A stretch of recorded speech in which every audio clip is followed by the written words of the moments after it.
ನಮಸ್ತೆ ವಿದ್ಯಾರ್ಥಿಗಳೇ. ನಾವು ಕಳೆದ ತರಗತಿಯಲ್ಲಿ ಭಾರತದ ಮಣ್ಣುಗಳು ಎನ್ನುವಂತಹ ಅಧ್ಯಾಯದಲ್ಲಿ ಮೆಕ್ಕಲು ಮಣ್ಣು, ಕಪ್ಪು ಮಣ್ಣು, ಕೆಂಪು ಮಣ್ಣು, ಲ್ಯಾಟರೈಟ್ ಮಣ್ಣು, ಮರುಭೂಮಿ ಮಣ್ಣು ಇವುಗಳ ಬಗ್ಗೆ ಮಾಹಿತಿಯನ್ನು ಪಡ್ಕೊಂಡಿದ್ವಿ. ಹಾಗೆ ಈ ಒಂದು ತರಗತಿಯಲ್ಲಿ ನಾವು ಮಣ್ಣಿನ ಸವೆತ ಎನ್ನುವಂಥದ್ರ ಬಗ್ಗೆ ಮಾತನಾಡೋಣ.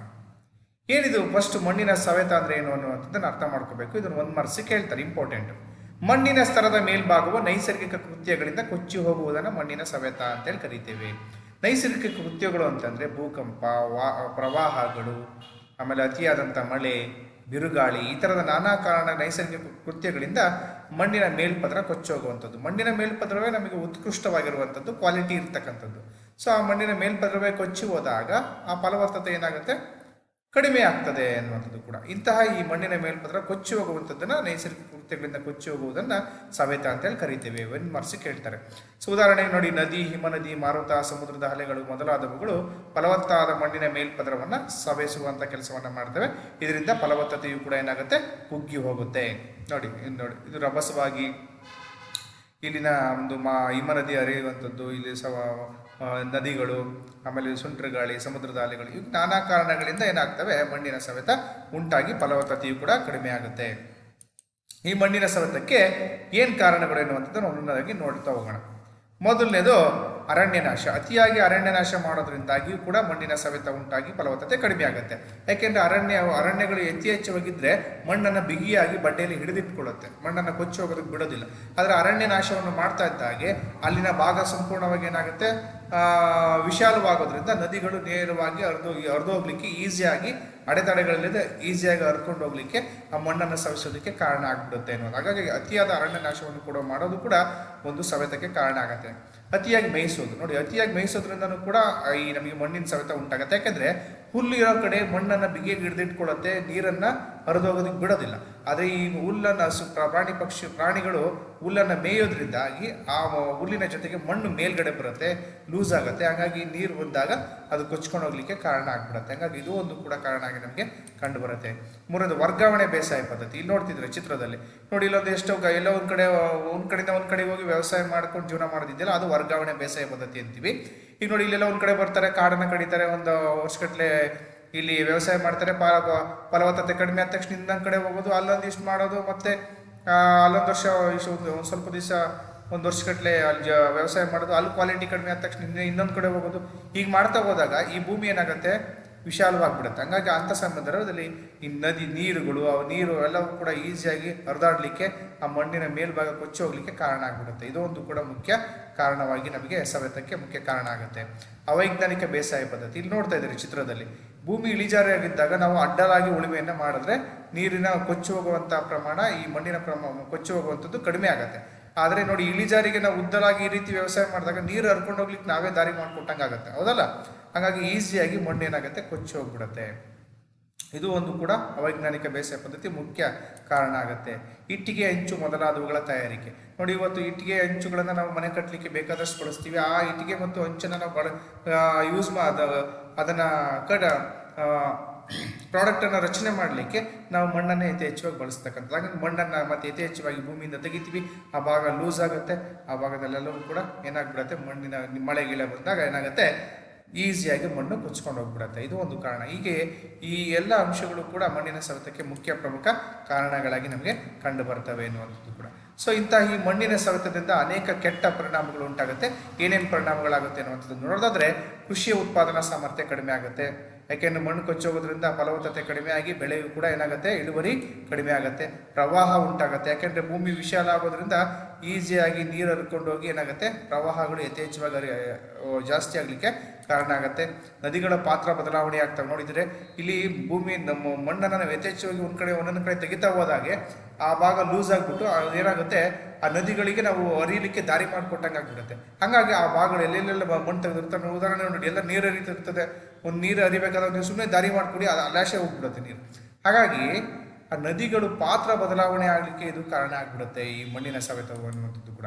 ಆಮೇಲೆ ನೀರಿನ ಸಂಗ್ರಹಣ ಸಾಮರ್ಥ್ಯ ಕಡಿಮೆ ಆಗುತ್ತೆ. ಈಗ ನೋಡಿ, ನಾವೇನು ಮಾಡ್ತೀವಿ, ನದಿಗಳು ರಭಸವಾಗಿ ಪ್ರವಾಹ ಹರಿದಾಗ ಆ ಮಣ್ಣನ್ನು ಜೊತೆಯಾಗಿ ಕೊಚ್ಕೊಂಡು ಹೋಗ್ಬಿಟ್ಟು ಏನು ಮಾಡ್ತವೆ, ಅವು ವಿಶಾಲವಾದಂಥ ಕೆರೆ, ಸಮುದ್ರ, ಡ್ಯಾಮ್ಗಳಲ್ಲಿ ಹೋಗಿ ಏನು ಮಾಡ್ತವೆ, ಅಲ್ಲಿ ಸಮಾನಾಂತರ ಪ್ರದೇಶದಲ್ಲಿ ನೀರು ನಿಂತ್ಕೊಂಡ್ಬಿಡುತ್ತೆ. ಅದ್ರ ಜೊತೆಗೆ ಮಣ್ಣನ್ನು ತಗೊಂಡೋಗೋದ್ರಿಂದ ಅಲ್ಲಿ ಗುಂಡಿ ಗೊಟ್ಟರುಗಳನ್ನೆಲ್ಲ ಏನು ಮಾಡ್ತದೆ, ಮುಚ್ಚಿಬಿಡುತ್ತೆ. ಹಾಗಾಗಿ ಆ ನೀರಿನ ಸಂಗ್ರಹಣಾ ಸಾಮರ್ಥ್ಯ ಏನಾಗುತ್ತೆ, ಕಡಿಮೆ ಆಗುತ್ತೆ. ಮೊದಲು ಗುಂಡಿ ಇದ್ದಾಗ ಇನ್ನೂ ಸ್ವಲ್ಪ ನೀರು ಜಾಸ್ತಿ ಹಿಡಿತಿತ್ತು. ಆ ಗುಂಡಿಗಳಲ್ಲೂ ಮಣ್ಣಿಂದ ಮುಚ್ಚೋದಾಗ ಏನಾಗುತ್ತೆ, ನೀರಿನ ಸಂಗ್ರಹಣಾ ಸಾಮರ್ಥ್ಯ ಕಡಿಮೆ ಆಗಿಬಿಡುತ್ತೆ. ಆಮೇಲೆ ಅಂತರ್ಜಲ ಮಟ್ಟದಲ್ಲಿ ಕಡಿಮೆ ಆಗುತ್ತೆ, ಅಂತರ್ಜಲ ಮಟ್ಟದಲ್ಲಿ ಕಡಿಮೆ ಆಗ್ತಾ ಹೋಗುತ್ತೆ. ಅಂತರ್ಜಲ ಮಟ್ಟ ಜಾಸ್ತಿ ಆಗುತ್ತೆ, ಯಾಕೆಂದ್ರೆ ನೀರು ಅರ್ಥನೇ ಹೋದ್ರೆ ಆ ಮಣ್ಣನ್ನು ನಾವು ಲೂಸ್ ಮಾಡೋದ್ರಿಂದ ಅದ್ರ ಮೂಲಕ ಹರಿತಾ ಹೋದ್ರೆ ಅದು ಒಂದು ಕಡೆ ನೀರು ನಿಂತ್ಕೊಳ್ತಾ ಹೋದ್ರೆ ಆ ಸಂಗ್ರಹಣಾ ಸಾಮರ್ಥ್ಯ ಏನಾಗುತ್ತೆ, ಕಡಿಮೆ ಆಗುತ್ತೆ. ನೀರು ಒಂದು ಕಡೆ ನಿಂತ್ಕೊಂಡ್ರೆ ಮಾತ್ರ ಏನಾಗುತ್ತೆ, ಸಂಗ್ರಹಣಾ ಸಾಮರ್ಥ್ಯ ಜಾಸ್ತಿ ಆಗುತ್ತೆ, ಅಂತರ್ಜಲ ಮಟ್ಟದ ಜಾಸ್ತಿ ಆಗುತ್ತೆ. ಅದು ನೀರು ನಿಂತ್ಕೊಳ್ದೆ ಹೋಗೋದ್ರಿಂದಾಗಿ ಆ ನೀರು ಸರಾಗು ಹರಿತಾ ಹೋಗ್ಬಿಡುತ್ತೆ, ಪ್ರವಾಹ ಜಾಸ್ತಿ ಆಗುತ್ತೆ. ಅಂತರ್ಜಲ ಮಟ್ಟವು ಕೂಡ ಕಡಿಮೆ ಆಗ್ತಾ ಹೋಗ್ಬಿಡುತ್ತೆ ಅನ್ನುವಂಥದ್ದು ಕೂಡ. ಮಣ್ಣಿನ ತೇವಾಂಶ ಕಡಿಮೆ ಆಗುತ್ತೆ. ನೋಡಿ, ಒಂದ್ ಕಡೆ ನೀರು ನಿಂತ್ಕೊಂತು ಅಂದ್ರೆ ಆ ಮಣ್ಣಿನ ಸಾಮರ್ಥ್ಯ ಏನಾಗ್ತಾ ಹೋಗುತ್ತೆ, ಮಣ್ಣಿನ ತೇವಾಂಶ ಏನಾಗುತ್ತೆ, ಜಾಸ್ತಿ ಆಗುತ್ತೆ.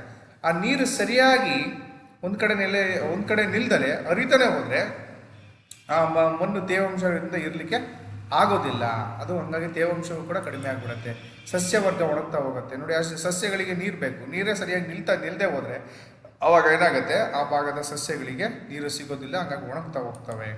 ಬರ ಪರಿಸ್ಥಿತಿ ಹೆಚ್ಚಾಗುತ್ತೆ. ನೀರು ಹಾಗಾಗಿ ನೋಡಿ, ಒಂದ್ ಕಡೆ ನೀರು ಸಂಗ್ರಹಣಾ ಸಾಮರ್ಥ್ಯ ಒಂದ್ ಕಡೆ ಇದ್ದಾಗ ಮಾತ್ರ ಸಂಗ್ರಹಣಾ ಸಾಮರ್ಥ್ಯ ಹೆಚ್ಚಾಗಿ ಅಲ್ಲಿನ ಮಣ್ಣಿನ ತೇವಾಂಶ ಹೆಚ್ಚಾಗಿ ಆ ಕೃಷಿ ಚಟುವಟಿಕೆಗಳಿಗೆ ಅನುಕೂಲ ಆಗುತ್ತೆ. ನೀರು ಒಂದ್ ಕಡೆ ನಿಲ್ದೇ ಹೋದ್ರೆ ಏನಾಗುತ್ತೆ, ಬರ ಪರಿಹಾರ ಉಂಟಾಗಿ ಕೃಷಿ ಚಟುವಟಿಕೆಗಳು ಎಲ್ಲವೂ ಕೂಡ ಕೆಟ್ಟು ಹೋಗ್ಬಿಡತ್ತೆ. ಆಮೇಲೆ ಸಮಗ್ರ ಆರ್ಥಿಕ ವ್ಯವಸ್ಥೆಗೆ ಹಿನ್ನಡೆ ಆಗುತ್ತೆ. ನೋಡಿ, ಇವತ್ತು ನೋಡಿ, ಕೃಷಿ ಚಟುವಟಿಕೆಗಳು ಮಗದೊಂದು ಎಲ್ಲ ಚಟುವಟಿಕೆಗಳು ನೀರು ಬೇಕು. ನೀರು ಒಂದ್ ಕಡೆ ಸರಿಯಾಗಿ ನಿಲ್ಲೋಗಿ ಮಾಡಬೇಕು. ನಾವು ಮಣ್ಣನ್ನ ಯಥೇಚ್ಛವಾಗಿ ಬಗಿತಾ ಇರೋದ್ರಿಂದ ಆ ಭಾಗದಲ್ಲೆಲ್ಲವೂ ಅರ್ಧ ಬೇರೆ ಕಡೆ ಹೋಗ್ಬಿಡುತ್ತೆ. ನದಿಗಳು ಒಂದ್ ಕಡೆ ನಿಲ್ಲೋದಿಲ್ಲ. ಹಂಗಾಗಿ ಆ ಭಾಗಗಳಿಗೆ ಹೊಡೆತವಾಗ್ತದೆ. ಕೃಷಿ ಚಟುವಟಿಕೆ ಮತ್ತೊಂದು ಚಟುವಟಿಕೆಗಳಿಗೆ ಹಿನ್ನಡೆ ಉಂಟಾಗುತ್ತೆ. ಹಾಗಾಗಿ ಅದರಿಂದ ಹಿನ್ನಡೆ ಉಂಟಾದ್ರೆ ಆರ್ಥಿಕ ವ್ಯವಸ್ಥೆಗೂ ಕೂಡ ಏನಾಗುತ್ತೆ, ಹಿನ್ನಡೆ ಆಗತ್ತೆ. ಹಾಗಾಗಿ ಹೀಗೆ ಹಲವಾರು ಕಾರಣಗಳು, ಪರಿಣಾಮಗಳು ಉಂಟಾಗತ್ತೆ ಈ ಮಣ್ಣಿನ ಸವೆತದಿಂದ. ಓಕೆ, ಇಷ್ಟು ಅಂಶಗಳನ್ನು ನಾವು ಗಮನಿಸಬಹುದಾಗ್ತದೆ. ಸೊ ಹೀಗೆ ಇಂಥ ಮಣ್ಣಿನ ನಾವು ಸಂರಕ್ಷಣೆ ಮಾಡುವಂಥದ್ದು ಬಹಳಷ್ಟು ಮುಖ್ಯ ಆಗುತ್ತೆ. ಸಂರಕ್ಷಣೆ ಮಾಡದೆ ಹೋದ್ರೆ ನಾವು ಯಾವುದೇ ರೀತಿಯ ಈ ಕೆಟ್ಟ ಪರಿಣಾಮಗಳನ್ನು ಅನುಭವಿಸಬೇಕಾಗತ್ತೆ. ಸಂರಕ್ಷಣೆ ಹಾಗಾದ್ರೆ ಹೇಗೆ ಮಾಡಬೇಕು, ಫಸ್ಟ್ ಸಂರಕ್ಷಣೆ ಅಂದ್ರೆ ಏನು ಅನ್ನುವಂಥದ್ದನ್ನು ಅರ್ಥ ಮಾಡ್ಕೋಬೇಕು. ಮಣ್ಣಿನ ಸವೆತದ ನಿಯಂತ್ರಣ ಮತ್ತು ಫಲವತ್ತತೆಯನ್ನು ಕಾಪಾಡುವುದನ್ನೇ ಮಣ್ಣಿನ ಸಂರಕ್ಷಣೆ ಅಂತೀವಿ. ನೋಡಿ, ಮಣ್ಣಿನ ಸವೆತವನ್ನ ಆಗೋದನ್ನ ನಿಯಂತ್ರಣ ಮಾಡಿ ಫಲವತ್ತತೆಯನ್ನು ಹಾಗೇನೆ ಕಾಪಾಡಿಕೊಳ್ಳುವಂಥದ್ದನ್ನು ನಾವು ಮಣ್ಣಿನ ಸಂರಕ್ಷಣೆ ಅಂತೀವಿ. ನೆನ್ಪಿಟ್ಕೋಬೇಕು, ಒಂದು ಮಾರ್ಕ್ಸ್ ಕೇಳ್ತಾರೆ, ವೆರಿ ಇಂಪಾರ್ಟೆಂಟ್. ಮಣ್ಣಿನ ಸಂರಕ್ಷಣೆ ಹಾಗಾದ್ರೆ ಹೇಗೆ ಮಾಡಬೇಕು? ಎಸ್, ಅದಕ್ಕೂ ಕೂಡ ನಾನಾ ವಿಧಗಳಿದಾವೆ. ಹಾಗಾಗಿ ಅನೇಕ ವಿಧಗಳನ್ನು ಅಳವಡಿಸ್ಕೊಂಡು ನಾವೇನು ಮಾಡಬೇಕಾಗತ್ತೆ, ಮಣ್ಣಿನ ಸಂರಕ್ಷಣೆಯನ್ನು ಮಾಡಬೇಕು. ಫಸ್ಟ್ ನಾವು ಮಣ್ಣಿನ ಸವೆತಕ್ಕೆ ಕಾರಣಗಳೇನು ಅನ್ನುವಂಥದ್ದನ್ನು ಸರಿಯಾಗಿ ಅರ್ಥ ಮಾಡಿಕೊಂಡ್ರೆ ಮಣ್ಣಿನ ಸಂರಕ್ಷಣೆಯನ್ನು ಈಸಿಯಾಗಿ ತಿಳ್ಕೊಬೋದಾಗತ್ತೆ. ಏನೇನು ಸಂರಕ್ಷಣೆ, ಯಾವ್ಯಾವ ವಿಧಾನಗಳನ್ನು ಅಳವಡಿಸ್ಕೋಬಹುದು ನೋಡೋಣ. ಈಗ ವಿಧಾನಗಳು: ಅರಣ್ಯ ಪೋಷಣೆ ಮತ್ತು ಮರು ಅರಣ್ಯೀಕರಣ.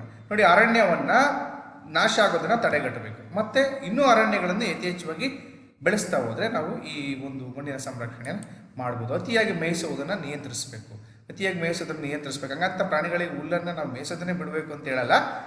ಆದಷ್ಟು ಅದಕ್ಕೆ ಬೇರೆ ಇನ್ನೊಂದು ಉಪಾಯವನ್ನು ಮಾಡ್ತಾ ಹೋಗ್ಬೇಕು ಮೇಯಿಸೋದಕ್ಕೆ.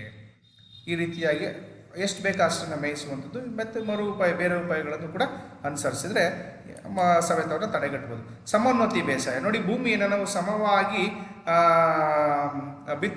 ಸಮವಾಗಿ ಅದನ್ನು ಕನ್ವರ್ಟ್ ಮಾಡಿಬಿಟ್ಟು ಬಿತ್ತನೆ ಮಾಡಬೇಕು. ಆಗ ಇಳಿಜಾರು ಒಂದು ಕಡೆ ಡೌನು, ಒಂದು ಕಡೆ ಅಪ್ ಮಾಡ್ತಾ ಹೋದ್ರೆ ಮಣ್ಣು ಕೊಚ್ಕೊಂಡು ಹೋಗ್ಲಿಕ್ಕೆ ಈಸಿ ಆಗಿಬಿಡುತ್ತೆ. ಸಮೋನ್ನತಿ ಬೇಸಾಯ ಅಂದರೆ ಭೂಮಿಯನ್ನು ಸಮವಾಗಿ ಅದನ್ನು ಬಿತ್ತಿಸಿ ಅದನ್ನು ಉಳುಮೆ ಮಾಡಿ ಅದನ್ನು ಮಾಡ್ತಾ ಹೋದ್ರೆ ನಮಗೆ ಬಹುತೇಕವಾಗಿ ಮಣ್ಣಿನ ಸವೆತ ಕೊಚ್ಚೋಗೋದನ್ನು ತಡೆಗಟ್ಟಬಹುದು. ನೋಡಿ, ಇಲ್ಲಿ ನೋಡ್ತಾ ಇದ್ದಾರೆ ಪಿಕ್ಚರನ್ನು. ಓಕೆ, ಚೆಕ್ ಡ್ಯಾಮ್ಗಳನ್ನ ಅಲ್ಲಲ್ಲಿ ಚೆಕ್ ಡ್ಯಾಮ್ಗಳನ್ನ ನಿರ್ಮಾಣ ಮಾಡಬೇಕು. ಎಲ್ಲಿ ಡೌನ್ ಇರುತ್ತೋ ಅಲ್ಲಿ ನೀರು ಹರ್ಕೊಂಡು ಹೋಗ್ಲಿಕ್ಕೆ ಜಾಸ್ತಿ ಕಾರಣ ಇರುತ್ತೆ. ಹಂಗಾಗಿ ಅಂಥ ಸಂದರ್ಭದಲ್ಲಿ ಅಲ್ಲೆಲ್ಲ ಚೆಕ್ ಡ್ಯಾಮ್ಗಳನ್ನು ನಿರ್ಮಾಣ ಮಾಡಿದ್ರೆ ಮಣ್ಣು ಬೇರೆ ಕಡೆ ಹೋಗೋದು ತಪ್ಪಿಸ್ಬೋದು.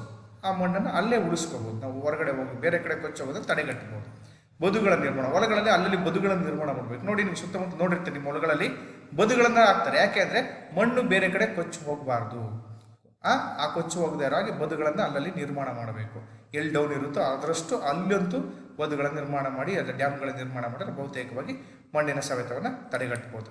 ಕೊರಕಲು ನಿಯಂತ್ರಣ ನೋಡಿ, ಕೊರಕಲಾಗುವಂಥದ್ದನ್ನು ನಾವು ಕಂಟ್ರೋಲ್ ಮಾಡಬೇಕು. ಕಲ್ಲುಗಳನ್ನು ಹಾಕುವಂಥದ್ದು, ಆಮೇಲೆ ಗುಂಡಿಗಳನ್ನು ಉಳಿಸ್ತಕ್ಕಂಥದ್ದು, ಆ ಭಾಗದಲ್ಲಿ ಗಿಡಗಳನ್ನು ನೆಡ್ತಕ್ಕಂಥದ್ದು, ಹೀಗೆ ಕೊರಕಲಾಗುವಂಥದ್ದನ್ನು ನಾವು ನಿಯಂತ್ರಣ ಮಾಡಿದ್ರೆ ಈ ಕೊರಕಲಿದ್ದಂಥ ಪ್ರದೇಶಗಳಲ್ಲಿ ನೀರು ಸರಾಗವಾಗಿ ಹೊರದೋಗ್ಬಿಡುತ್ತೆ. ಹಾಗಾಗಿ ಆ ಕೊರಕಲು ಆಗುವಂಥ ಪ್ರದೇಶಗಳನ್ನು ನಾವು ನಾನಾ ವಿಧಗಳನ್ನು ಅನುಸರಿಸಿ ಡ್ಯಾಮ್ಗಳನ್ನು ಅಥವಾ ಮತ್ತೊಂದು ಬದುಗಳ ನಿರ್ಮಾಣ ಮಾಡೋದು, ಮಣ್ಣನ್ನು ಮುಚ್ಚತಕ್ಕಂಥದ್ದು, ಕಲ್ಲನ್ನು ಹಾಕ್ತಕ್ಕಂಥದ್ದು, ಈ ರೀತಿಯಾಗಿ ಮಾಡಿದಾಗ ಆ ಕೊರಕಲು ನಿಯಂತ್ರಣ ಆಗಿ ಮಣ್ಣು ಕೊಚ್ಚಿ ಹೋಗೋದು ತಡೆಗಟ್ಟಬಹುದಾಗುತ್ತೆ. ಮೆಟ್ಟಿಲು ಪಂಕ್ತಿ ಬೇಸಾಯ ನೋಡಿ, ಭೂಮಿಯನ್ನು ನೋಡಿ ಇಳಿಜಾರಿದ್ದಾಗ ನಾವು ಹಂಗೇನೆ ಬಿಟ್ಬಿಟ್ರೆ ಈಸಿಯಾಗಿ ಮಣ್ಣು ಕೊಚ್ಚೋಗ್ಬಿಡುತ್ತೆ. ಮೆಟ್ಟಲು ಪಂಕ್ತಿ ಈ ಥರ ಮೆಂಟ್ಲು ರೀತಿಯಲ್ಲಿ ಪಂಕ್ತಿಯ ಬೇಸಾಯವನ್ನು ಮಾಡಿದಾಗ ಮಣ್ಣು ಕೊಚ್ಚಿ ಹೋಗುವಂತಹ ಒಂದು ಪ್ರಮಾಣ ಭಾಳಷ್ಟು ಕಡಿಮೆ ಆಗಿಬಿಡುತ್ತೆ. ಅದೇ ಹೇಳಿದ್ನಲ್ಲ, ಉದ್ದ ಇದ್ದಾಗ ಡೌನ್ ಇದ್ದಾಗ ನಾವು ಉದ್ದವಾಗಿ ಬೇಸಾಯ ಮಾಡಿದ್ರೆ ಮಣ್ಣು ಈಸಿಯಾಗಿ ಕೊಚ್ಚೋಗ್ಬಿಡುತ್ತೆ. ಅಡ್ಡವಾಗಿ ಬೇಸಾಯ ಮಾಡಿದಾಗ ಏನಾಗುತ್ತೆ, ಅದು ಅಡ್ಡ ಬೇಸಾಯ ಅಂದರೆ ಇದೇ ರೀತಿಯಾಗಿ ನೋಡಿ, ಈ ರೀತಿ ಮಾಡಿದಾಗ ಮಣ್ಣು ವೇಗವಾಗಿ ಕೊಚ್ಚಿ ಹೋಗುವಂಥ ಪ್ರಮಾಣ ಭಾಳಷ್ಟು ಕಡಿಮೆ ಆಯ್ತು. ಹೀಗೆ ಈ ನಾನಾ ವಿಧಗಳನ್ನು ಅನುಸರಿಸಿ ನಾವೇನು ಮಾಡ್ಬೋದು, ಮಣ್ಣಿನ ಸಂರಕ್ಷಣೆಯನ್ನು ಮಾಡ್ಬೋದು. ವೆರಿ ಇಂಪಾರ್ಟೆಂಟ್ ಮಕ್ಕಳೇ. ನೋಡಿ, ವಿಧಾನಗಳು, ಪರಿಣಾಮಗಳು ಮತ್ತು ಕಾರಣಗಳು ಮೂರಲ್ಲೂ ಯಾವುದಾದ್ರೂ ಕೂಡ ಕೇಳ್ಬೋದು. Very important, ನೆನ್ಪಿಟ್ಕೋಬೇಕು. ಓಕೆ, ಹಾಗಾದ್ರೆ ಯೋಚನೆಯನ್ನು ಮಾಡಿ ಉತ್ತರವನ್ನು ಕೊಡಿ ಮಕ್ಕಳೇ. ಮಣ್ಣಿನ ಸವೆತ ಎಂದರೇನು? ನೆನ್ಪಿಟ್ಕೋಬೇಕು, ಬರೀ ಮಣ್ಣಿನ ಸ್ತರದ ಮೇಲ್ಭಾಗವು ನೈಸರ್ಗಿಕ ಕೃತ್ಯಗಳಿಂದ ಕೊಚ್ಚಿ ಹೋಗುವುದನ್ನು ಮಣ್ಣಿನ ಸವೆತ ಅಂತ ಹೇಳಿ ಕರೀತೇವೆ. ಎರಡನೇದಾಗಿ, ಮಣ್ಣಿನ ಸವೆತಕ್ಕೆ ಕಾರಣಗಳೇನು? ಅರಣ್ಯನಾಶ, ಅತಿಯಾಗಿ ಮೇಯಿಸುವುದು, ವರ್ಗಾವಣೆ ಬೇಸಾಯ ಪದ್ಧತಿ, ಅವೈಜ್ಞಾನಿಕ ಬೇಸಾಯ ಪದ್ಧತಿ, ಇಟ್ಟಿಗೆ, ಅಂಚು ಮೊದಲಾದವುಗಳ ತಯಾರಿಕೆ. ಇಷ್ಟು ಅಂಶಗಳು ಸವೆತಕ್ಕೆ ಕಾರಣಗಳಾಗ್ತವೆ. ಸೊ ಇಷ್ಟು ನಮಗೆ ಇವನ್ನ ನೀವು ಪ್ರಶ್ನೆ ಉತ್ತರಗಳನ್ನು ಮನೆಗೆ ಬರ್ಕೊಂಬನ್ನಿ. ಸೊ ಇಲ್ಲಿಗೆ ಈ ಪಾಠ ಮುಕ್ತಾಯ ಆಗುತ್ತೆ. ಸೊ ಇದರಲ್ಲಿ ಯಾವುದೇ ರೀತಿಯ ಒಂದು ಡೌಟ್ಸ್ಗಳಿಲ್ಲ ಅಂತೇಳಿ ತಿಳ್ಕೊಳ್ತಾ ನಾನು ಈ ಒಂದು ತರಗತಿಯನ್ನು ಬಹುತೇಕವಾಗಿ ಇಲ್ಲಿಗೆ ಮುಗಿಸ್ತೇನೆ. ಇದುವರೆಗೂ ಕೂಡ ಈ ತರಗತಿಯನ್ನು ಕೇಳಿದಂತಹ ಎಲ್ರಿಗೂ ಕೂಡ ನಾನು ವಂದಿಸ್ತಾ ನನ್ನ ಈ ತರಗತಿಯನ್ನು ಮುಕ್ತಾಯಗೊಳಿಸ್ತಾ ಇದ್ದೇನೆ. ಸೊ ಒಟ್ಟಾರೆ ಈ ಪಾಠದಲ್ಲಿ ನಾವು ಮಣ್ಣು, ಅವುಗಳ ಒಂದು ಯಾವ ವಿಧಗಳಿದ್ದಾವೆ, ಅವುಗಳ ಹಂಚಿಕೆ, ಅವುಗಳ ಒಂದು ವೈಶಿಷ್ಟ್ಯತೆಗಳು, ಸೊ ಮಣ್ಣಿನ ಸವೆತ, ಅದಕ್ಕೆ ಕಾರಣಗಳು, ಪರಿಣಾಮಗಳು, ಸೊ ಮಣ್ಣಿನ ಸಂರಕ್ಷಣೆ ಯಾವ ರೀತಿ ಮಾಡ್ಬೋದು, ಈ ಥರದ ನಾನಾ ಅಂಶಗಳನ್ನೆಲ್ಲವನ್ನು ಕೂಡ ನಾವು ಇದರಲ್ಲಿ ತಿಳ್ಕೊಂಡಿದ್ದೇವೆ. ಸೊ ಬಹುತೇಕವಾಗಿ ಇದರಲ್ಲಿ ಭಾಳಷ್ಟು 2 ರಿಂದ 3 ಮಾರ್ಕ್ಸ್ ಕೇಳುವಂಥ ಪ್ರಶ್ನೆ ಉತ್ತರಗಳು ಜಾಸ್ತಿ ಬರ್ತವೆ ಮಕ್ಕಳೇ. ಸೊ ಅದನ್ನು ನೀವು ಬಹುತೇಕವಾಗಿ ಗಮನಿಸ್ಕೋಬೇಕು. ಅಲ್ಲಿಗೆ ಈ ಒಂದು ಪಾಠವನ್ನು ಮುಕ್ತಾಯಗೊಳಿಸ್ತಿದ್ದೇನೆ. ಎಲ್ರಿಗೂ ಕೂಡ ಧನ್ಯವಾದಗಳು.